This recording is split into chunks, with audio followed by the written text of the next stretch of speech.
देखिए, ये जो डिलिमिटेशन का जो ड्राफ्ट का रिपोर्ट कुछ दिन पहले पब्लिश हुआ है, हम असम तृणमूल कांग्रेस का तरफ से इसको हम पूरा विरोध करता है और हम लोग ये मांग किया है ये ड्राफ्ट को फिर वापस लेने के लिए, इसको कैंसिल करने के लिए, फिर दोबारा इसको बनाने के लिए, क्योंकि ये ड्राफ्ट में अगर आप देखेगा ये ड्राफ्ट जो इलेक्शन कमीशन एक्चुअली डिलिमिटेशन के लिए डिलिमिटेशन कमीशन होता है, लेकिन इस टाइम डिलिमिटेशन कमीशन नहीं किया है, इलेक्शन कमीशन ने किया है।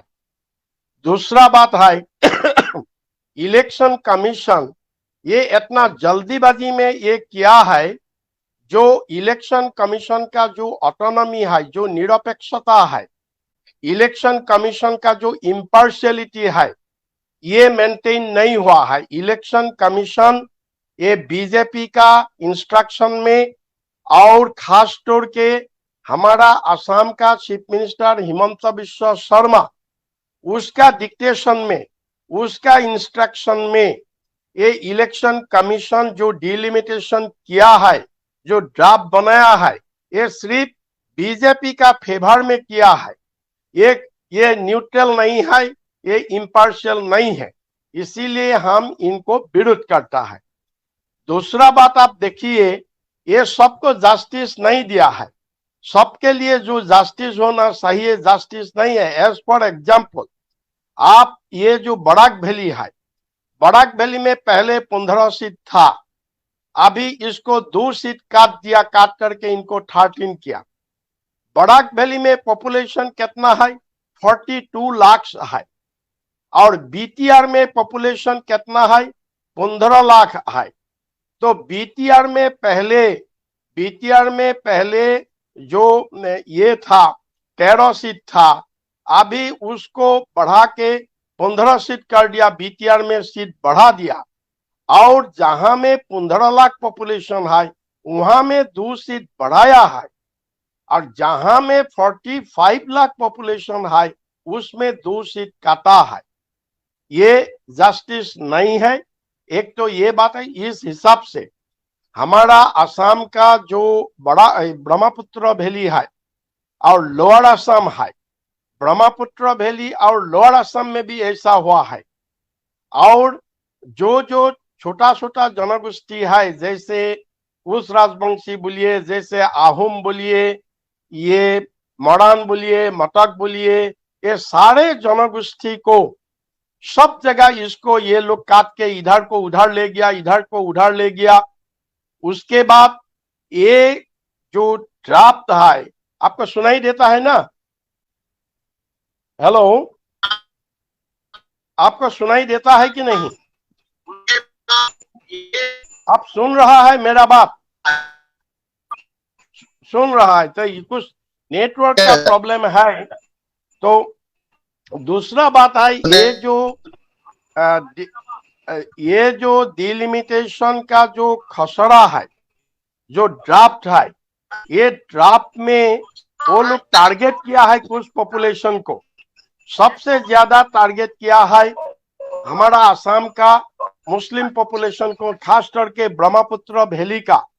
और लोअर असम में जितना मुस्लिम पॉपुलेशन जितना कॉन्स्टिट्यूएंसी में है, वो मुस्लिम लोग जो कॉन्स्टिट्यूएंसी में मुस्लिम लोग डिसाइडिंग फैक्टर है, उसी कॉन्स्टिट्यूएंसी में ये लोग टारगेट किया है, और टारगेट करके वहां से कुछ पॉपुलेशन, जैसे कोई कॉन्स्टिट्यूएंसी से 30,000, कोई कॉन्स्टिट्यूएंसी से 20,000 मुस्लिम पॉपुलेशन काट करके दूसरा कॉन्स्टिट्यूएंसी में ले जाता है, ताकि मुस्लिम उसी कॉन्स्टिट्यूएंसी में डिसाइडिंग नहीं हो नहीं सकता है।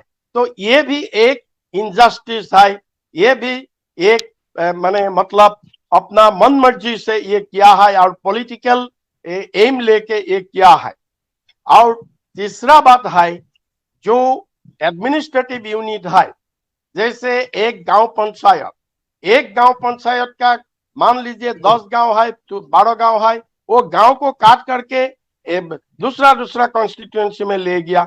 एक कॉन्स्टिट्यूंसी में जो बीडीओ का ऑफिस है, ब्लॉक है, उसको भी काट करके सब फ्रेगमेंट कर दिया, तोड़ दिया। तो इसीलिए जो डिलिमिटेशन किसके लिए करता है? लोगों का भलाई के लिए करता है, एडमिनिस्ट्रेटिव प्रशासन को भलाई के लिए किया है।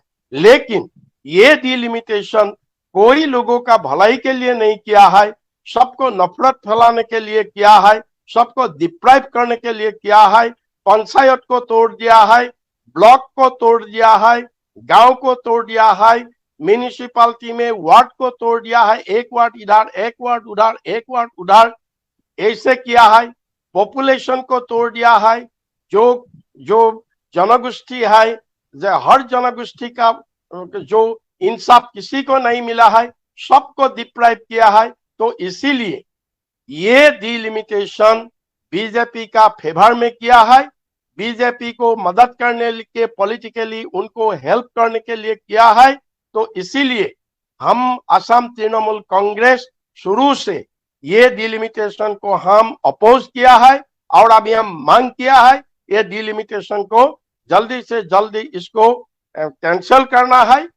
जब कमीशन आएगा यहाँ में, हम लोग असम तृणमूल कांग्रेस ये डिमांड उनका पास हम रखेंगे इसको रिजेक्ट करने के लिए। लास्ट बात है मेरा, जो 2026 में सारा देश में डिलिमिटेशन होगा, और उसी टाइम जो डिलिमिटेशन होगा उसमें असेंबली का सीट भी बढ़ेगा, पार्लियामेंट का सीट भी बढ़ेगा। तो आज है 23, तो इतना दिन हम रुक सकता है, तो और 2 साल हम क्यों नहीं रुक सकता है? ये कोई कॉन्स्टिट्यूशनल मैंडेटरी नहीं है जे ये डिलिमिटेशन 23 में होना है। तो इसीलिए हम इतना दिन रुक सकता है, तो हम 2026 तक हम क्यों नहीं रुक सकते? कोई जल्दीबाजी नहीं है। जब 2026 में सारा देश में जब डिलिमिटेशन होगा, तब असम को भी उसी के साथ करने के लिए, क्योंकि अभी जो डिलिमिटेशन किया है फिर 26 में इसको फिर करने पड़ेगा। तो इसीलिए हम लोग ये डिलिमिटेशन हम लोग कैंसिल करने के लिए हम लोग मांग किया है। हमारा तृणमूल का यही कहना है। हो गया मेरा अटारी जी?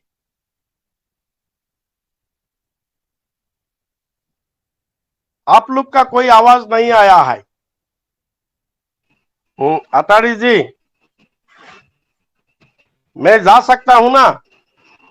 ना मुक अपनी हिंदीत सुधिले कारण मैं हिंदीत कलो, किन्तु जदि अসমীয়াত कब लागे मैं अসমীয়াत कब पारो, किन्तु मैं हिंदीत कलोए। हिंदीটো बुझिছে सकलोए? ना अपना हिंदीটো ভাল হৈছে স্যার। হয়, আপুনি শুনিলে মোৰ কথাখিনি? নহয় স্যার, ৰিপুন বৰা স্যার, মই মুক্তি সাহেব কৈছো, আপোনাৰ হিন্দীটো বহুত ভাল হৈছে আজি। আচ্ছা, থ্যাংক ইউ, থ্যাংক ইউ। শুনিছেতো আপুনি? মই কথাখিনি মোৰ আমাৰ পইণ্টটো মই ৰাখিছো, যে মই নাজানো মানে নেটৱৰ্ক প্ৰব্লেম হোৱাৰ কাৰণে অলপ প্ৰব্লেম হৈছিলে। এতিয়া স্যার তেওঁলোকৰ আৱাজটো অহা নাই, মই যেহেতু মোকো যেহেতু মাতিছে, আমি দুজনে কথা পাতিব লাগিব স্যার আজি। ও আচ্ছা আচ্ছা, তেওঁৰ আৱাজটো অহা নাই কিয়া? হিন্দীতে জি স্যার, হিন্দিতে কথা বললে বেশি ভালো হবে। না, মই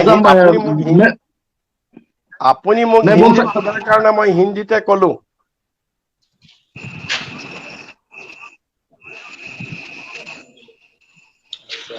আপনি মোক হিন্দিত সোধার কারণে আমি হিন্দিত কলো। জি, আমাদের যারা দর্শক আছেন ওনারা বলছেন যে আপনি হিন্দিতে কথা বললে অনেক ভালো লাগে, আমাদের সবাই বুঝতে পারবে। বরাকবেলির মধ্যে বেশি অধিকাংশ মানুষ বরাকবেলির ওনারা সিলেটি কথা বলে।